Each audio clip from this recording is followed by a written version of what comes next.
हरे कृष्णा। आइए सब मिलकर प्रार्थना करते हैं। नहीं है मेरा यह संसार, ना है ये मेरे लिए, सभी हैं कृष्ण के तभी तो प्यारे हैं वे सदा। मेरे तो हैं कृष्ण केवल दूसरा न कोई, जैसा भी हूँ उन्हीं का हूँ, शरण में हूँ उनकी सदा। सुख दुख नहीं है जग में, सिर्फ हैं परिस्थितियाँ, हैं सभी प्रसाद प्रभु की, लो लगे कृष्ण से सदा। श्रीमद् भगवत गीता के आज के इस सत्र में हम 18वें अध्याय के 13वें श्लोक से आरंभ करेंगे। आगे बढ़ने से पहले पूर्व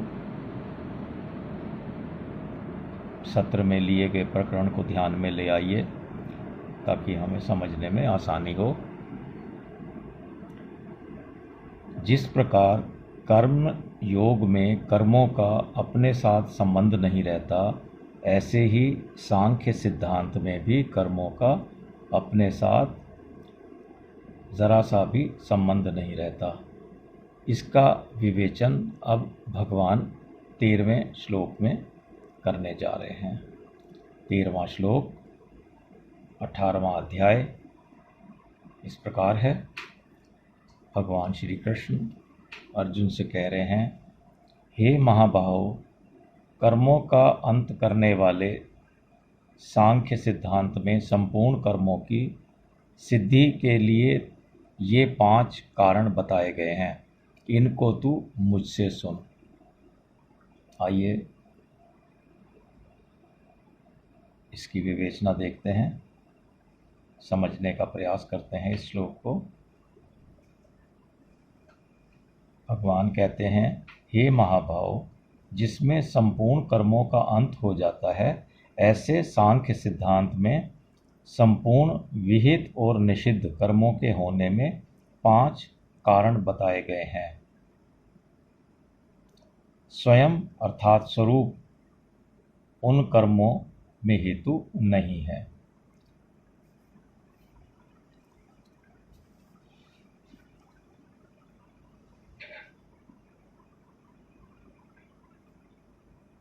भगवान ने श्लोक के अंत में कहा है, मुझसे समझ।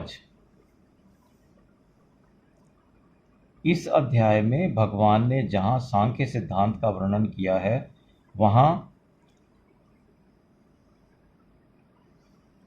मुझसे समझ शब्द का ही प्रयोग किया है। यहाँ तो किया ही है, 25वें श्लोक में भी इसी प्रकार किया है, इसी अध्याय के 25वें श्लोक में। जबकि अन्य जगहों पर मुझसे सुनो शब्द का प्रयोग किया है।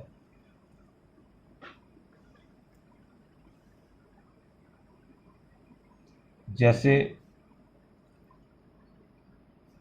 18वें ही अध्याय के 4थे, 19वें, 29वें, 36वें, 45वें और 64वें श्लोक में भगवान ने सुनो शब्द का प्रयोग किया है, और यहाँ पर कहा है समझो, मुझसे समझ। कहने का आशय यह है कि सांख्य सिद्धांत में तो समझ शब्द से अच्छी तरह समझने की बात कही है, और दूसरी जगह सुनने शब्द से सुनने की बात कही गई है। अतः सांख्य सिद्धांत को गहरी रीति से समझना चाहिए। अगर उसे अपने आप स्वयं से गहरी रीति से समझा जाए तो उसका तत्काल फल मिलता है, तत्काल फायदा होता है, एवं तत्काल तत्व का अनुभव हो जाता है। यह फायदा मिलता है, तत्काल ही तत्व का अनुभव हो जाता है। कर्म चाहे शास्त्र विहित हो, चाहे शास्त्र निषिद्ध हो, चाहे शारीरिक हो अथवा मानसिक हो, या वाचिक हो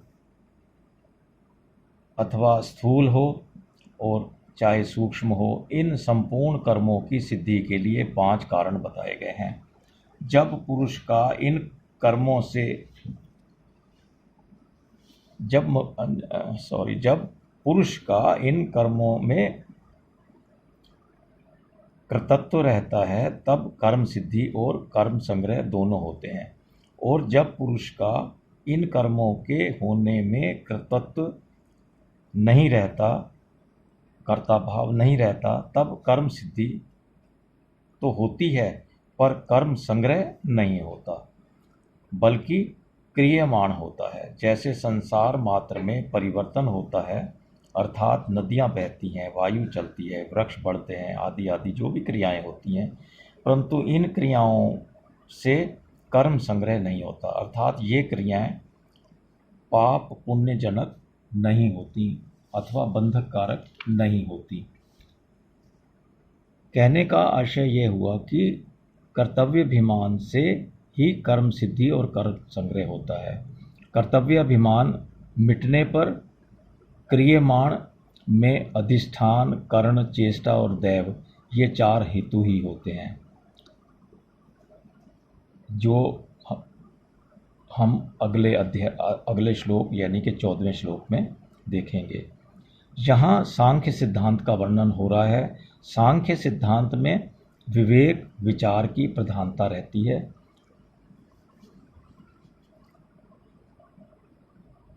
भगवान ने जैसा कि श्लोक में कहा है, संपूर्ण कर्मों की सिद्धि के लिए ये 5 कारण बताए हैं। तो ये जो भगवान ने संपूर्ण कर्मों की सिद्धि की बात की है,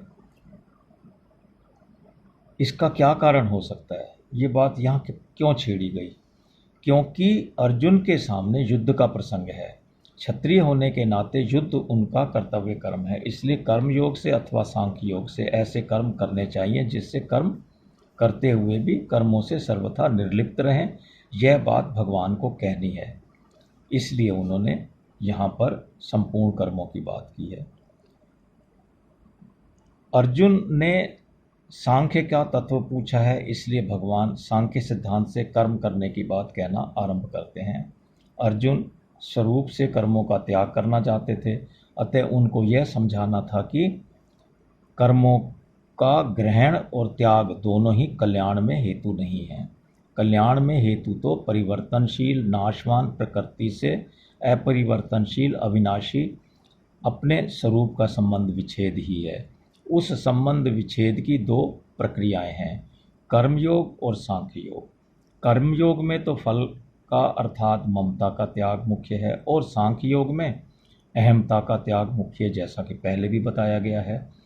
लेकिन ममता के त्याग से अहमता का त्याग और अहमता के त्याग से ममता का त्याग स्वतः हो जाता है। किसी एक का भी त्याग हो जाने से दूसरे का फिर स्वतः हो जाता है त्याग, क्योंकि अहमता में भी ममता होती है। जैसे मेरी बात रहे, मेरी बात कट न जाए, यह मैंपन के साथ भी मेरापन है, इसलिए ममता यानी मेरापन को छोड़ने से अहमता यानी कि मैंपन छूट जाता है। आइए इसी बात को यहाँ पर थोड़ा सा और समझ लेते हैं। साक्षात परमात्मा का अंश होने से इस जीव की परमात्मा के साथ स्वतः सिद्ध आत्मीयता है। उस परमात्मा से विमुख होकर जीव अहमता के साथ ममता कर लेता है, जिससे स्वयं को मैं संसारी हूँ, मैं त्यागी हूँ, मैं विवेकी हूँ, मैं पढ़ा लिखा समझदार हूँ, ऐसा व्यक्तित्व अथवा मैंपन प्रिय लगता है और यह छूट न जाए इसका भय लगता है। यह अहमता के साथ ममता है। इसका त्याग करने के लिए कर्म योग में मेरा कुछ नहीं है, मुझे कुछ नहीं चाहिए और मेरे लिए कुछ नहीं करना है, इसी भाव से संसार के हित के लिए सब क्रियाएं करें, कारण कि कर्म का संबंध पर के प्रति है, स्वयं के प्रति नहीं। ऐसा करने से ममता छूट जाएगी। ममता छूटते ही अहमता भी सर्वथा छूट जाएगी, जैसा कि अभी मैंने बताया था, एक के छूटने से दूसरा तो छूट ही जाता है स्वतः।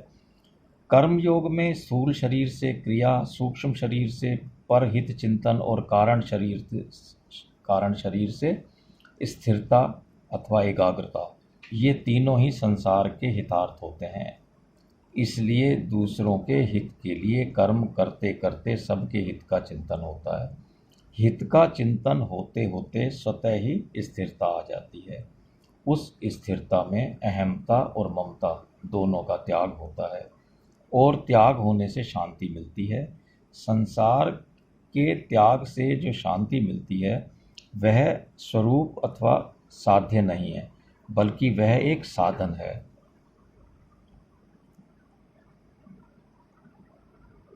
इसी बात को हमने 6 अध्याय के 3 श्लोक में भी भगवान के मुख से सुना था। परंतु परमात्मा की प्राप्ति से जो शांति मिलती है वह साध्य है, अर्थात परमात्मा का स्वरूप है। 6 अध्याय के 15वें श्लोक की बात है ये। अब साधक को सावधानी यह रखनी है कि वह उस साधन जन्य शांति का भोग ना करे। भोग ना करने से स्वतः वास्तविकता की अनुभूति हो जाएगी और यदि भोग करेगा तो फिर वह वहीं अटक जाएगा। इस बात का विशेष ध्यान रखना चाहिए। ऐसे ही पहले अहमता होती है तब ममता होती है, अर्थात पहले मैं होता है तब मेरापन होता है। परंतु जहाँ अहमता यानी कि मैंपन का ही त्याग कर दिया जाए तो वहाँ ममता यानी कि मेरापन रहेगा ही नहीं, यह भी छूट जाएगा।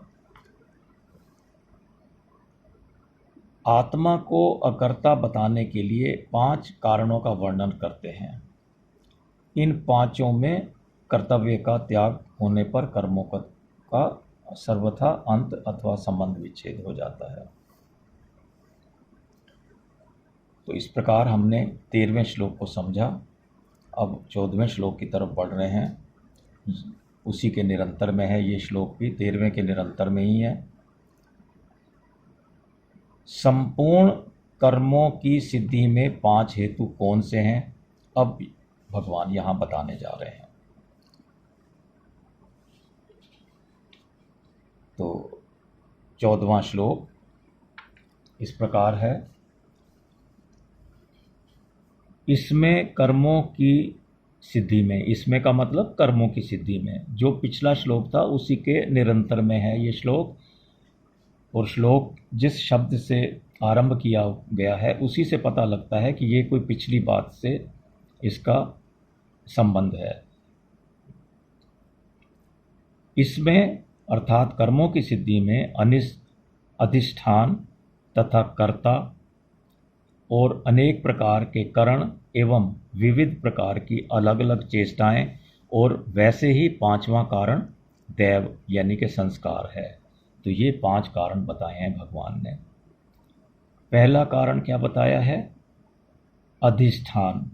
शरीर और जिस देश में, जिस स्थान पर यह शरीर स्थित है वह देश यानी कि वह स्थान, ये दोनों ही अधिष्ठान कहलाते हैं। दूसरा कारण बताया है कर्ता। संपूर्ण क्रियाएं प्रकृति और प्रकृति के कार्यों के द्वारा ही होती हैं। वे क्रियाएं चाहे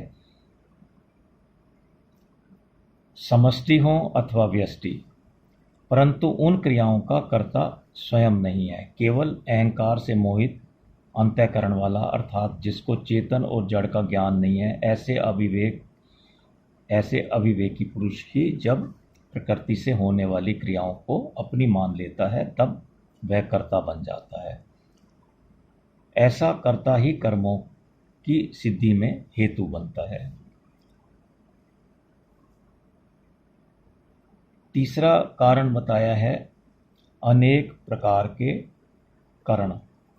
कुल 13 करण हैं, जैसा कि पहले भी हम जान चुके हैं। पाणी, पाक, वात, उपस्थ और वायु, ये 5 कर्मेंद्रियां, और श्रोत, चक्षु, त्वचा, रसना और घ्राण, ये 5 ज्ञानेंद्रियां। तो ये 10 बाह्यकरण हैं तथा मन, बुद्धि और अहंकार, ये 3 अंतःकरण हैं। तो इस प्रकार 13 करण हैं। फिर ये तीसरा कारण हो गया। चौथे कारण में बताया है विविध प्रकार की अलग अलग चेष्टाएं। ये जो 13 कर्णों की अलग अलग चेष्टाएं होती हैं, जैसे पाणी अर्थात हाथ, हाथ का काम क्या है? आदान प्रदान करना। पाद मीन्स पैर, आना जाना चलना फिरना इसका काम है। वाक मतलब बोलना। उपस्थ मतलब मूत्र का त्याग करना। पायु मतलब गुदा मल का त्याग करना। श्रोत अर्थात सुनना। चक्षु यानी कि देखना। त्वक अथवा त्वचा यानी स्पर्श करना। रसना यानी चखना। घ्राण मतलब सूंघना।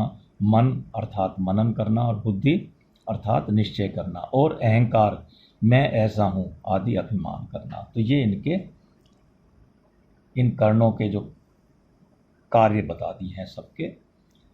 और पांचवा जो बताया है यहाँ पर, दैव यानी कि संस्कार, यह पांचवा कारण है। कर्मों की सिद्धि में पांचवें कारण का नाम दैव है। कर्णों की सिद्धि की बात हो रही है यहाँ पर और उसके 5 कारण बताए जा रहे हैं। तो पांचवा कारण दैव अथवा संस्कार हैं। कर्मों की सिद्धि में पांचवें कारण का नाम, पांचवें हेतु का नाम दैव है। यहाँ दैव नाम संस्कारों का है। मनुष्य जैसा कर्म करता है वैसा ही उसका संस्कार बनता है, वैसा ही संस्कार उसके अंतःकरण पर पड़ता है। शुभ कर्म का शुभ संस्कार पड़ता है और अशुभ कर्म का अशुभ संस्कार पड़ता है। वे ही संस्कार आगे कर्म करने की स्फूर्णा पैदा करते हैं। जिसमें जिस कर्म का संस्कार जितना अधिक होता है उस कर्म में वह उतनी ही सुगमता से लग सकता है, और जिस कर्म का विशेष संस्कार नहीं है उसको करने में उसे परिश्रम करना पड़ सकता है। इसी प्रकार मनुष्य सुनता है, पुस्तकें पढ़ता है, विचार भी करता है, तो वे भी अपने अपने संस्कारों के अनुसार ही करता है। जो काम भी करता है, सुनना, पढ़ना, विचार करना, जैसे उसके संस्कार होंगे उसी अनुसार उसकी प्रियता होती है पढ़ने, सुनने, मनन करने की। कहने का तात्पर्य है कि मनुष्य के अंतःकरण में शुभ और अशुभ जैसे संस्कार होते हैं उन्हीं के अनुसार कर्म करने की स्फूर्णाएं होती हैं उनमें। इस श्लोक में कर्मों की सिद्धि में 5 हेतु बताए गए हैं जिनको हमने अभी समझने का प्रयास किया। कौन कौन से 5 हेतु बताए गए हैं? अधिष्ठान, कर्ता, करण, चेष्टा और दैव। इसका कारण यह है कि आधार के बिना कोई भी काम नहीं किया जा सकता, इसलिए अधिष्ठान शब्द आया है। अधिष्ठान पहला कारण बताया है। कर्ता के बिना क्रिया कौन करेगा, इसलिए दूसरा जो कारण बताया वह कर्ता बताया। क्रिया करने के साधन यानी कि करण होने से ही तो कर्ता क्रिया करेगा, अथवा वो क्रिया करेगा ही कैसे, इसलिए करण शब्द आया। करने के साधन होने पर भी क्रिया नहीं की जाएगी तो कर्म सिद्धि होगी कैसे, इसलिए करने के साधन बताया चौथा। और इसलिए इसके लिए चेष्टा पद आया। चेष्टा मतलब चेष्टाएं, अलग अलग चेष्टाएं होती हैं वैसे ही, तो ये चौथा कारण था। और पांचवा क्या बताया? कर्ता अपने अपने संस्कारों के अनुसार ही क्रिया करेगा, संस्कारों के विरुद्ध अथवा संस्कारों के बिना क्रिया नहीं कर सकेगा, इसलिए दैव शब्द आया है। दैव मतलब संस्कार, जैसे संस्कार पड़ेंगे वैसी ही क्रिया करेगा। इस प्रकार इन पांचों के होने से ही कर्म की सिद्धि होती है। कर्म की सिद्धि के लिए ये 5 कारण बताए गए हैं। जैसा कि हम जानते हैं, अहंकार अपरा प्रकृति है और जीव परा प्रकृति है। इसको हमने बहुत पहले पढ़ा था गीता में ही। जीव का संबंध सजातीयता अर्थात परमात्मा के साथ है, पर वह अहंकार के साथ अपना संबंध जोड़कर अपने को कर्ता मान लेता है। अच्छे बुरे संस्कार सबके भीतर रहते हैं, जैसा कि रामचरितमानस में भी सुंदरकांड में कहा गया है कि सुमति कुमति सबके उर रहें, अर्थात अच्छे और बुरे संस्कार तो हर एक के भी अंदर होते हैं, भीतर होते हैं। संग, शास्त्र और विचार, इन तीनों से अच्छे या बुरे संस्कारों को बल मिलता है, जिससे नए कर्म होते हैं। फिर इस प्रकार हमने 14वें श्लोक को समझने का प्रयास किया। अब हम 15वें श्लोक की तरफ बढ़ रहे हैं। 15वां श्लोक इस प्रकार है। भगवान श्री कृष्ण अर्जुन से कह रहे हैं, मनुष्य वाणी, शरीर और मन के द्वारा शास्त्र विहित अथवा शास्त्र विरुद्ध जो कुछ भी कर्म आरंभ करता है, उसके ये पूर्वोक्त 5 हेतु बताए गए हैं। पूर्वोक्त 5 हेतु जो कि 14वें अध्याय में बताए गए थे। कोई भी काम करे, शरीर मन वाणी के द्वारा शास्त्र विहित अथवा शास्त्र निषिद्ध कोई भी काम शुरू करता है, उसके ये 5 कारण होते हैं। चलिए इसको समझने का प्रयास करते हैं। श्लोक को समझते हैं, थोड़ा सा इसकी विवेचना करते हैं। पिछले अर्थात 14वें श्लोक में कर्मों के होने में जो अधिष्ठान आदि 5 हेतु बताए गए थे, वे 5 हेतु इन पदों में आ जाते हैं, इन शब्दों में आ जाते हैं। जैसे शरीर में अधिष्ठान आ गया, वाक शब्द में बाह्यकरण और मन शब्द में अंतःकरण आ गया, नर शब्द में कर्ता आ गया और आरंभ करता है पद में संपूर्ण इंद्रियों की चेष्टा आ गई। अब रही देव की बात। यह देव अर्थात संस्कार अंतःकरण में ही रहता है, परंतु उसका स्पष्ट रीति से पता नहीं लग पाता है। उसका पता तो उससे उत्पन्न हुई वृत्तियों से और उसके अनुसार किए हुए कर्मों से ही लगता है। तो इस प्रकार ये 5 बातें यहाँ पर भी स्वतः ही इनमें निहित हैं, श्लोक के अंदर ही। मनुष्य शरीर वाणी और मन से जो कर्म आरंभ करता है, अर्थात कहीं शरीर की प्रधानता से, कहीं वाणी की प्रधानता से और कहीं मन की प्रधानता से जो कर्म करता है, वह चाहे न्याय शास्त्र विहित हो अथवा शास्त्र के विपरीत हो, शास्त्र विरुद्ध हो, उसमें ये पिछले श्लोक में आए हुए 5 कारण होते हैं उन कार्यों को करने में। शरीर वाणी और मन, इन तीनों के द्वारा ही संपूर्ण कर्म होते हैं। इनके द्वारा किए गए कर्मों को ही कायिक, वाचिक और मानसिक कर्म की संज्ञा दी जाती है। इन तीनों में अशुद्धि आने से ही बंधन होता है। इसलिए इन तीनों यानी कि शरीर वाणी और मन की शुद्धि के लिए 17वें अध्याय के 14वें, 15वें और 16वें श्लोक में क्रमशः कायिक, वाचिक और मानसिक तप का वर्णन किया गया था। ध्यान कीजिए इस बात को। कहने का आशय यह है कि शरीर वाणी और मन से कोई भी शास्त्र निषिद्ध कर्म ना किया जाए, केवल इनसे शास्त्र विहित कर्म ही किए जाएं, तो वह तप हो जाएगा अथवा तप हो जाता है। 17वें अध्याय के ही 17वें श्लोक में भगवान ने बताया था कि निष्काम भाव से किया हुआ तप सात्विक होता है। सात्विक तप बांधने वाला नहीं होता, बल्कि मुक्ति देने वाला होता है, लेकिन राजस और तामस तप बांधने वाले होते हैं। इन शरीर वाणी आदि को अपना समझकर अपने लिए कर्म करने से ही इनमें अशुद्धि आती है। इसलिए इनको शुद्ध किए बिना केवल विचार से, बुद्धि के द्वारा सांख्य सिद्धांत की बातें तो समझ में आ जाती हैं, परंतु कर्मों के साथ मेरा ज़रा सा भी संबंध नहीं है, ऐसा स्पष्ट बोध नहीं हो पाता।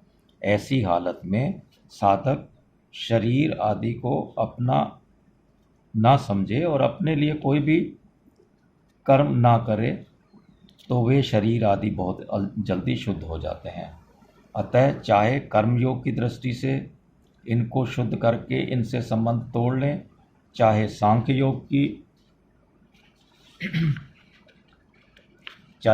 योग की दृष्टि से प्रबल विवेक के द्वारा इनसे संबंध तोड़ लें, दोनों ही साधनों से प्रकृति और प्रकृति के कार्य के साथ अपने माने हुए संबंध का विच्छेद हो जाता है और वास्तविक तत्व का अनुभव हो जाता है। जिस प्रकार समष्टि शक्ति से संसार मात्र की क्रियाएं होती हैं, उसी समष्टि शक्ति से ही व्यष्टि शरीर की क्रियाएं होती हैं।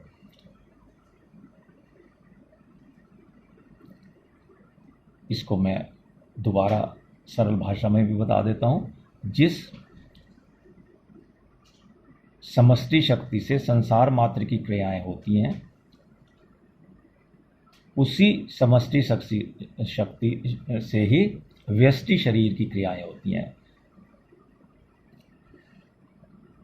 विवेक को महत्व न देने के कारण स्वयं उन क्रियाओं में से खाना पीना, उठना बैठना, सोना जागना आदि जिन क्रियाओं का कर्ता अपने को मान लेता है, वहाँ कर्म संग्रह होता है, अर्थात वे क्रियाएं बांधने वाली हो जाती हैं।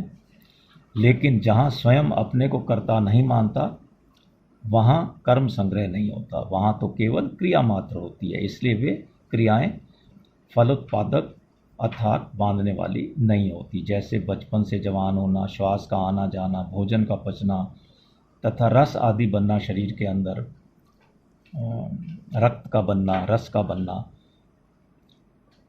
आदि जो भी क्रियाएं बिना कर्तव्य अभिमान के प्रकृति के द्वारा स्वतः स्वाभाविक होती रहती हैं और उनका कोई कर्म संग्रह अर्थात पाप पुण्य नहीं होता, ऐसे ही कर्तव्य अभिमान न रहने से सभी क्रियाएं प्रकृति के द्वारा ही होती हैं, ऐसा स्पष्ट अनुभव हो जाता है। फिर इस प्रकार हमने देखा कि मन में राग द्वेष हर्ष शोक आदि होना मानसिक कर्म है।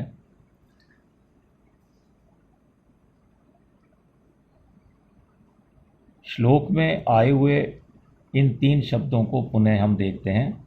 कौन कौन से?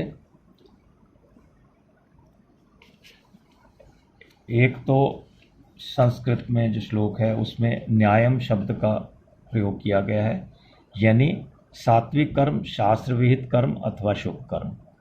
दूसरा शब्द एक प्रयोग किया गया है विपरीतम, अर्थात राजस तामस कर्म, शास्त्र निषिद्ध कर्म अथवा अशुभ कर्म। और एक न्यायम व विपरीतम व शब्दों का प्रयोग करके ये बताया गया है कि सभी कर्म। तो इस प्रकार हमने 15वें श्लोक को समझने का प्रयास किया है। आज का सत्र हम यहीं तक ही रखेंगे, 15वें श्लोक तक की, 18वें अध्याय के 15वें श्लोक तक की। आइए इस सत्र के अंत में हम भगवान का नाम लेते हैं। नाम संकीर्तनम यस्य सर्व पाप प्रणाशनम प्रणामो दुख शमनस्य तम नमामि हरिं परम। हरे कृष्णा हरे कृष्णा हरे कृष्णा।